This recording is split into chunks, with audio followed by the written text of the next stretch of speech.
Hi, I'm Eric, and I'm glad you're here because I want to teach you some secret knowledge that I've learned. And I want to teach it in an efficient way, so I'm going to cram a lot of technical stuff into this short video. But first, I'm going to tell a story, a fictional story. Once upon a time, there were people in a cave. These people had been in the cave their whole lives. They were raised in the cave and had never left the cave. They didn't even know there was an outside to the cave. They're fine. They're just living out their lives in this cave. But then one day someone shows up and says, "What the heck, guys? Why are you in this cave? Don't you want to go outside?" You can imagine that the people had a negative reaction to this. They lashed out, desperately trying to protect their established worldview.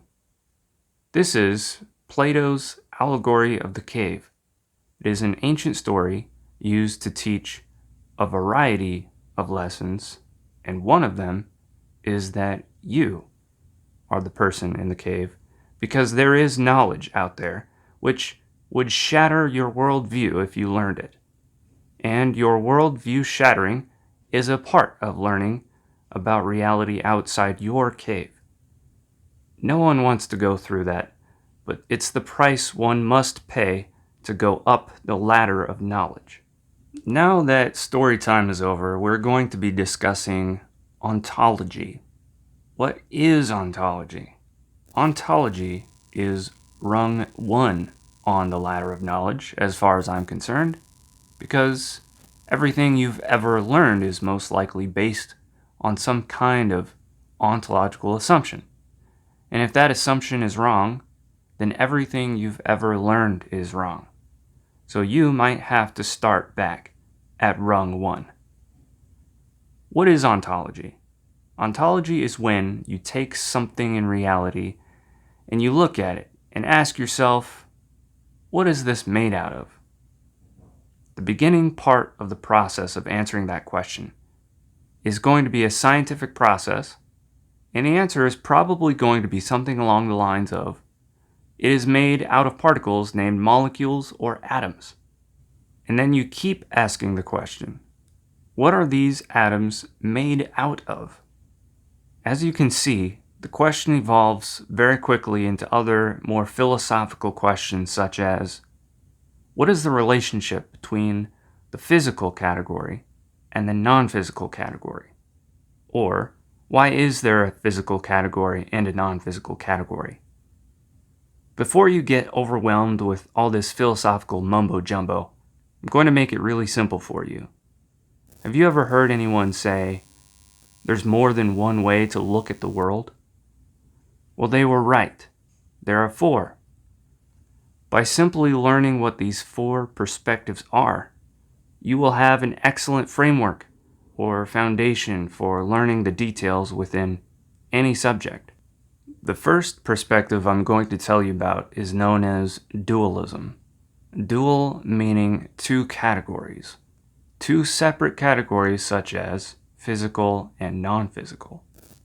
From the dualist perspective, everything is made either of physical stuff or non-physical stuff. One doesn't necessarily involve the other. They're independent. So how would a dualist understand or interpret atoms?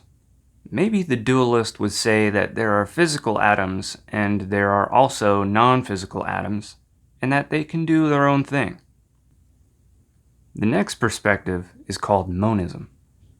The monist perspective is that 2 categories have a relationship in such a way that they are the same thing, similarly to how 2 sides of a coin are parts of one whole coin.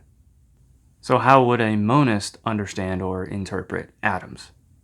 Maybe the monist would say that there are physical characteristics and there are non-physical characteristics, and that an atom has both, and potentially the same thing. The next perspective is called physicalism, or sometimes materialism or atomism.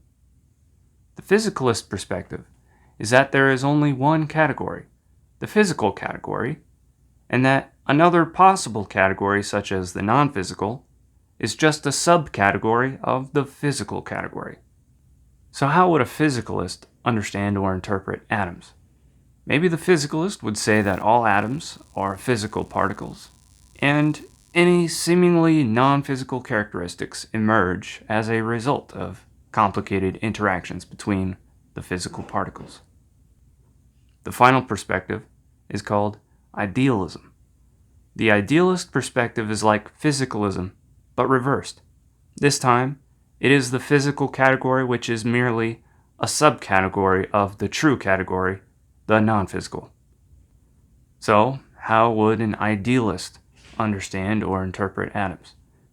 Maybe the idealist would say that all atoms are non-physical particles, and that physicality in general is a result of non-physical particles. Plato's allegory of the cave is partly an exploration of human psychology and partly an exploration into metaphysics. Likewise, Ontology is just as much an exploration into metaphysics as it is an exploration of the different ways that people understand or can understand. While listening to the cave story, it is easy to view yourself as the enlightened character arriving to present new ideas to others and getting a negative response. And sometimes, in some ways, I think we all play that part. But most of the time, I think, we are all, potentially, the cave dwellers, trying to help each other understand the outside world in our own ways or in ways others can understand, such as using analogies or allegories. And every rung up the ladder of knowledge has for us some kind of analogy or allegory to help us along. See you in the next one.